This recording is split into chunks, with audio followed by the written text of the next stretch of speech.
Smith here, director. I'll be doing some audio commentary for this re-release of the movie.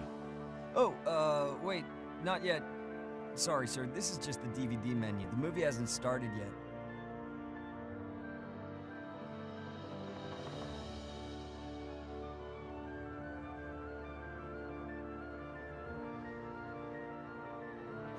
Well, I see you dug up the original movie poster.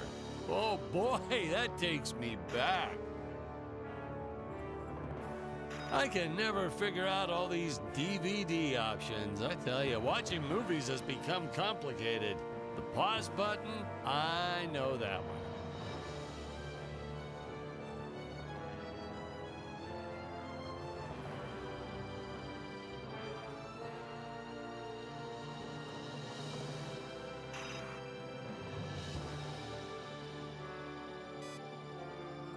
We digitally cleaned up the old 35 millimeters. Much nicer now, huh? Yeah, well, actually, I hadn't noticed.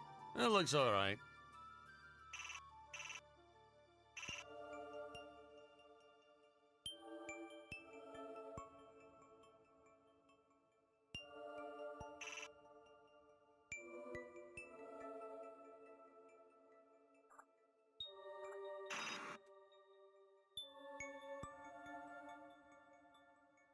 Wait, whose volume does that control?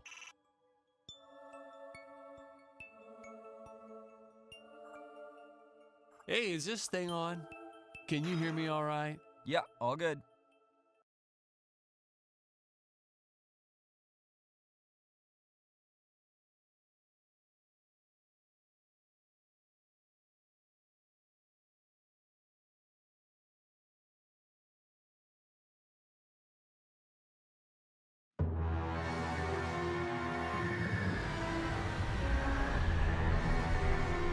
Hello, Dan Smith here. I directed this film back in, well, it feels like a century ago.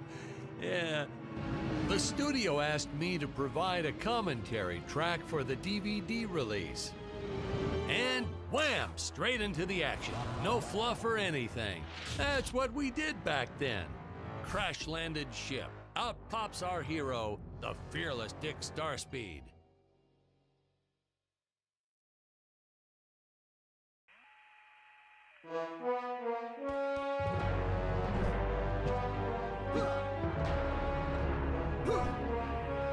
The ship's velociter reactor is damaged. I believe that I am stranded on an alien planet. Played, of course, by actor Jonathan Digby. Went on to some minor roles after this. Such a shame. I thought from day one this guy's got leading man written all over his face.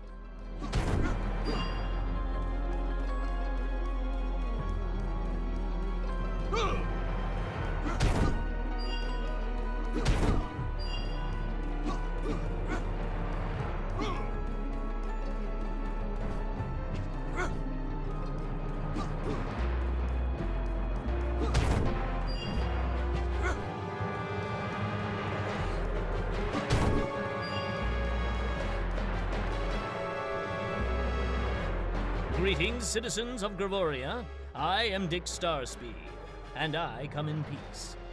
Probably shouldn't have had Dick draw his weapon when he was talking about peace. Well, maybe one day we'll go back and CG it into a sandwich or something instead. Ha! Just kidding. And this is what people pay to see. A no-name middle-aged B-list actor duking it out with stuntmen in costumes. Such stunning choreography. Now the extras in those robot suits really knew how to take a punch. Oh, literally. I told Jonathan not to hold back. Give it all to him. Kick him in the nuts and bolts. And I know what you're thinking, but don't worry. We handled it responsibly.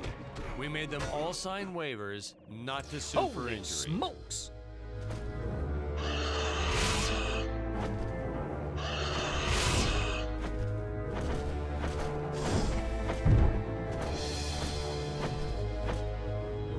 If I land squarely on that grain silo, I should survive this fall unscathed.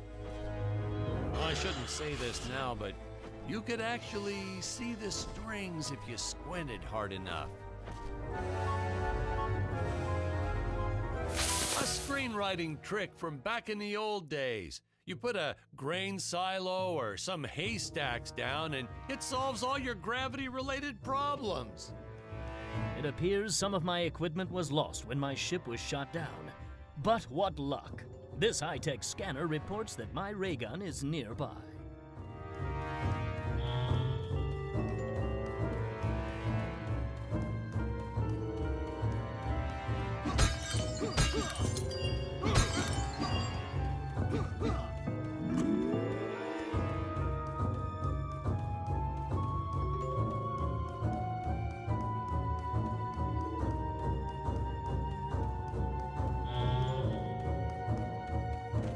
Oh, the dinosaurs! You just don't see quality stop motion like this anymore, do you?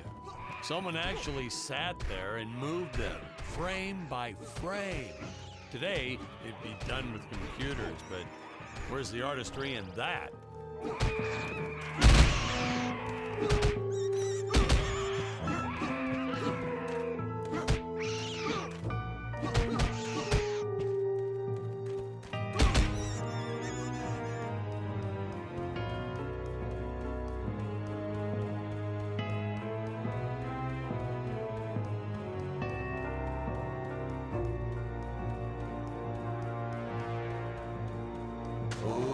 Ooh, the fearless sea monster, always patrolling the shore, eagerly awaiting for his next meal.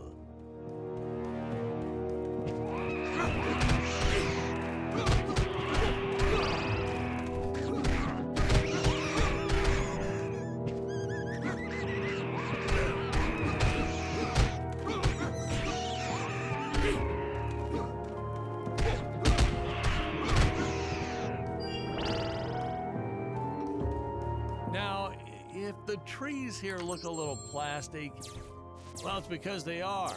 I took them from the set of my last film, Vampire Island 2. We got our fair share of nasty letters from scientists complaining about our portrayal of the dinosaurs. Was news to me. Apparently, these stegosauruses weren't meat eaters. Must have preferred shellfish or something. Wow, how do they know? That's what I say.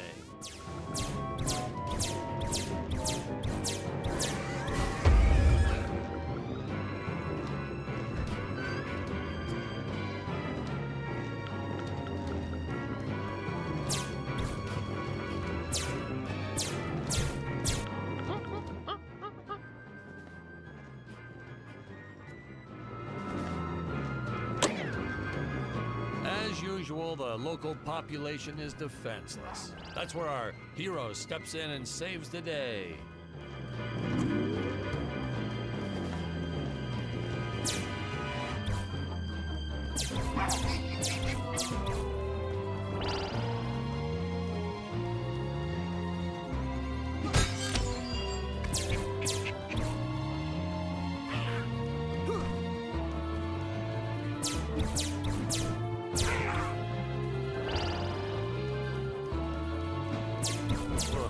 We put Jonathan through a lot shooting this film. He wasn't the best actor, especially when reacting to getting hit. He's what you call a flincher. So I told the stuntman to really just go to town on him. It's the only way to get an honest performance sometimes. Our props master tried to make the weapons soft, but there's only so much you can do. Lucky for us, Dick's entire body was covered in that spacesuit. That thing was a lifesaver when it came to hiding bruises. How curious. They dissolved into what appears to be... You'll notice the gold disappears when Dick touches it.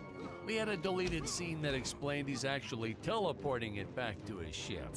It's funny, no one ever questioned how Dick was able to walk around with an infinite amount of gold on him.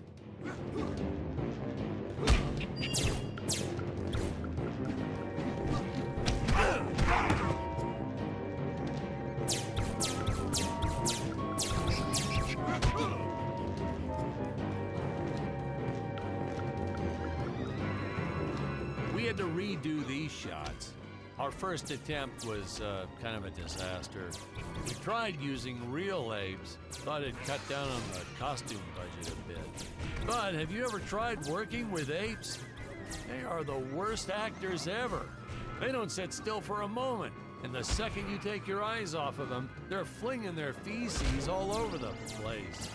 Jonathan refused to work with him after he got, well, let's just say that he had to take more than a couple of showers one day. You know, you never forget the smell of monkey poo. We steam cleaned the studio top to bottom. Still never got rid of it entirely. All through the rest of the shot, we kept finding those little surprises hiding inside various props. Boy, were those the days.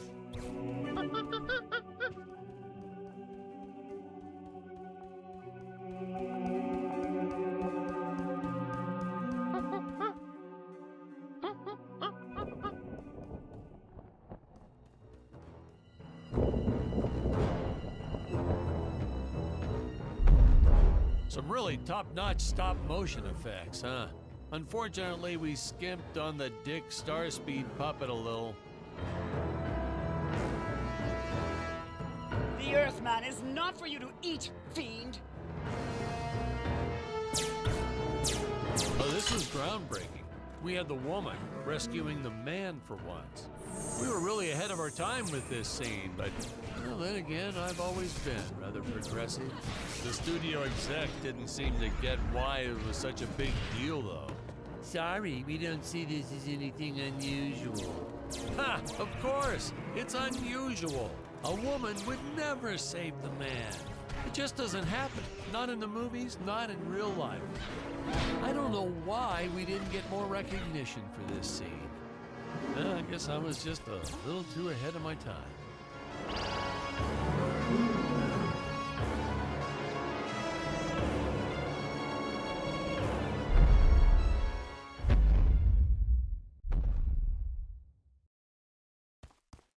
Thank you for saving me, strange woman. What is your name? I am the magnificent Scarlet Nova.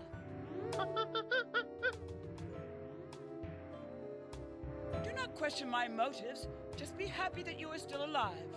I must speak with my father at once. I shall teleport to his chambers.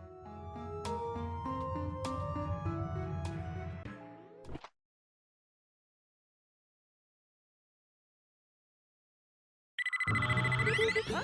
Where is this place?